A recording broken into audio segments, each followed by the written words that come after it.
Our bodies are wired to store fat around our center of mass, which happens to be the belly, love handles, and hips. And there's a very good reason for this. Storing pounds of fat on more distal areas like your hands and your feet would require a lot more energy to carry around and to do the things that we need to do on a daily basis to survive. And this defeats the whole biological purpose of storing fat to begin with, which is essentially your body trying to stock up on energy in the form of body fat in case of a future famine where there's a shortage of food, or in other words, a shortage of energy.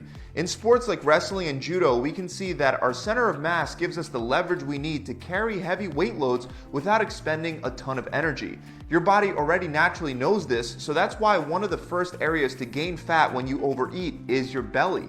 Unfortunately, even though your body is wired to view this as very efficient, not only is the stomach area the last spot that most people want to gain fat, but it's also very unhealthy to carry large amounts of fat around your midsection.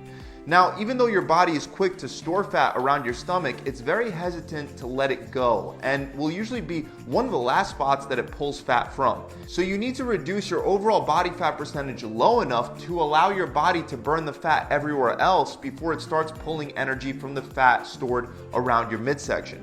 This is done mostly through diet, so a lot of times many people follow a strict diet, which becomes more and more difficult the longer you try to stick to it. So today I want to give you guys 14 quick guidelines that you could use to start burning body fat and belly fat as soon as possible without having to torture yourself in the process. And the very first extremely effective thing that you can do is limit the amount of high sugar foods that you eat.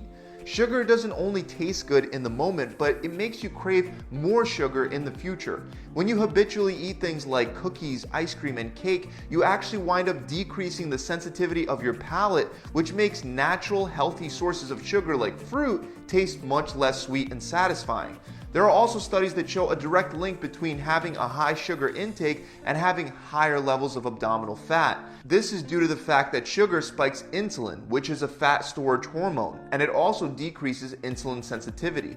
So this doesn't mean that you can never have any sweets. You can reward yourself with something like ice cream at the end of the week, but it shouldn't be a staple part of your diet throughout the week. Instead, you should do your best to stick to fruit to satisfy your sweet tooth. Next, when you go shopping, you're going to want to stick to the outside perimeter of the grocery store and avoid the inner aisles for the most part. So this includes your produce department, your seafood, meat, eggs, and some dairy.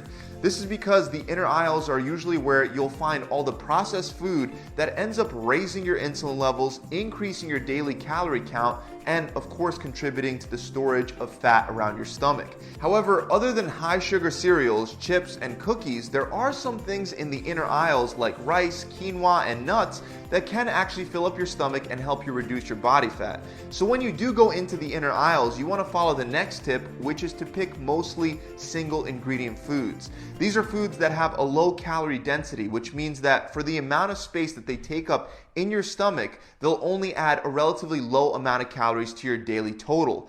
A perfect example of this is comparing Oreos to something like broccoli. Just one Oreo will have 40 calories, mostly in the form of sugar. For the same amount of calories, you can fill your stomach with a whole cup of broccoli.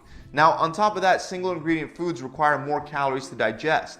The Oreo will quickly and easily be broken down into simple sugar without much effort. Meanwhile, the broccoli will need more energy to be broken down, reducing the net amount of calories that you ultimately take in. We can see this again and again when comparing many other foods such as white bread to brown rice, for example. So generally, a great rule of thumb is to stick to whole, unprocessed, natural, single ingredient foods that either have a short shelf life, are frozen, or need to be boiled in order to eat them. Next, you want to watch out for added sugar. Even in the outside perimeter of your grocery store, you'll notice things that appear to be healthy like smoothies and juices, when in reality they're only going to help you store body fat and not lose it. That's because when you take a closer look at these foods and beverages that are marketed as healthy, you'll see that they're full of a ton of ingredients to help preserve the products, and especially full of added sugar to make them more palatable. If you want something like a natural smoothie, you're much better off making it fresh on your own by simply throwing in some fruits, vegetables, and water into a blender. Not only is this nutritious, but it'll actually help you drink more water throughout the day, which is actually the next tip. to drink more water. Now, the majority of people trying to burn fat think that water can be used to enhance weight loss and fat loss, so they try to drink tons of water throughout the day. Many of these same people will still continue heavily snacking throughout the day on high sugar fad foods like trail mix, but they'll still make sure that they get their 8-ounce glasses of water in for the day. The truth is that there is no magical property of water that significantly enhances fat loss. It will slightly speed up your metabolism, but this will only save you around 50 calories per day and maybe closer to 100 if you only drink cold water. However, sticking exclusively to only drinking water is a great tip for those of you that have juices and sodas throughout the day, because this can save you from consuming literally hundreds of extra calories in the form of sugar. Water is also one of the healthiest beverages you can drink because it helps carry nutrients from the food that you eat throughout your body.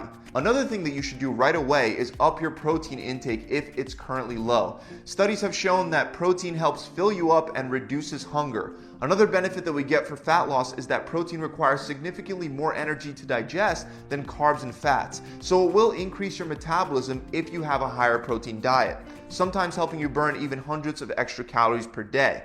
On top of that, it's also great for building muscle. However, eating too much protein won't necessarily give you any extra benefits. According to the research, maximum muscle building effects are achieved at around 0.7 to 0.8 grams of protein per pound of body weight. So even though having more than that won't necessarily hurt your fat loss efforts, it could make your nutrition plan more difficult to stick to because it will reduce the number of carbs and fats that you can eat per day. So I recommend sticking to around 0.8 grams of protein per pound of body weight per day, and having the rest of your calories in the form of carbs or fats. And if you don't know how many calories you should be having per day, you can use the macro calculator link in the description below. Now, like I mentioned earlier, before you're able to burn belly fat, it's going to take some time for your body to first burn off fat from other places. So you need to be consistent for some time before you start seeing the stubborn belly fat decreasing. To stay consistent, it's very important that you follow the next simple rule of making healthy food taste great. Any diet that requires you to eat foods you hate or to cook them in a bland, tasteless way is destined for failure. Don't be afraid to add enough olive oil, seasonings, and spices to your meals to make them taste great. Being the type of person that pours one droplet of oil on the frying pan may save you some calories in the short run, but ultimately, heavily restricting will lead to a binge and failure in the long run. Similar to making healthy food taste great, the next tip is to allow yourself an occasional cheat meal, but only after you fill up your stomach. You can do this before you go to a restaurant or before you have a cheat meal even at home. If you have a small, high protein, high vegetable meal before eating the things that you're craving, it'll help take the edge off your hunger and save you a lot of calories without you having to use much willpower. Even if you don't have time to make a whole meal, simply throwing some fruits and vegetables into a blender and having that before you have your cheat meal will go a long way. Next is to not overdo it with alcohol. Since fat is metabolized in the liver, you're going to want your liver to be available for the breakdown of fat rather than it being busy digesting alcohol. But that's exactly what happens when you drink alcohol. Your body drastically slows the breakdown of fat to prioritize getting the alcohol out of your system. On top of that, certain alcoholic beverages will hurt your fat loss efforts. For example, drinking beer and wine in excess can add just as much sugar to your diet as drinking soda.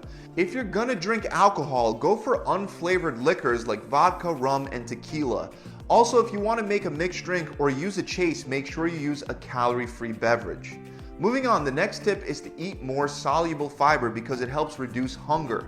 It does this by slowing down the digestion of the food that you eat, helping you feel fuller for longer. Great sources of soluble fiber include oats, avocados, and Brussels sprouts. For those of you that are afraid of adding even healthy carbs like oats, remember that feeling full and satisfied on a day-to-day basis is a lot more likely to lead to a successful outcome in the long run because you'll be reducing your caloric intake naturally due to increasing your satiety rather than forcing restrictions.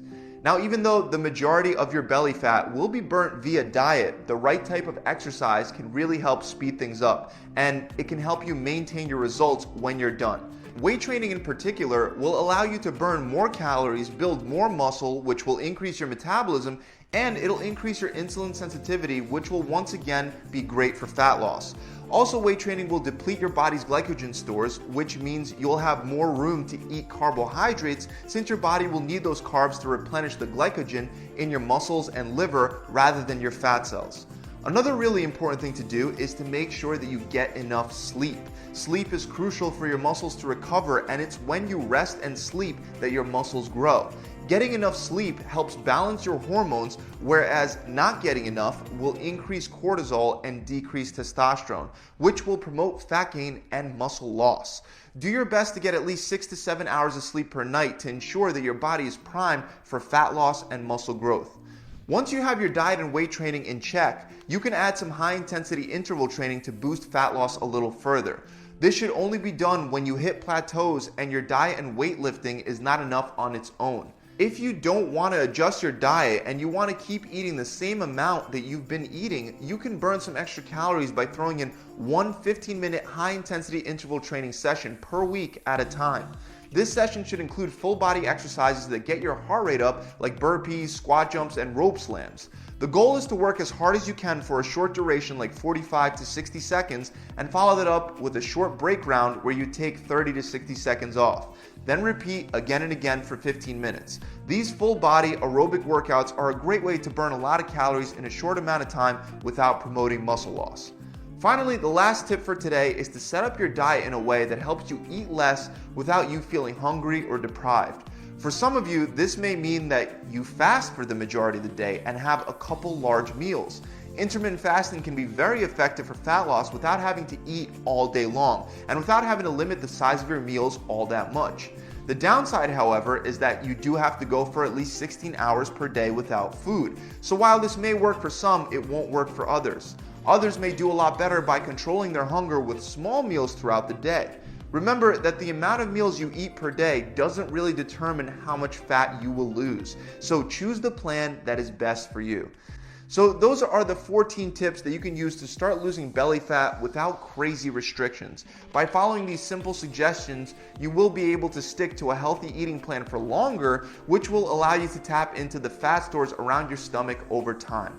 I really hope you enjoyed this video. If you have, make sure you subscribe to the channel and hit that bell icon.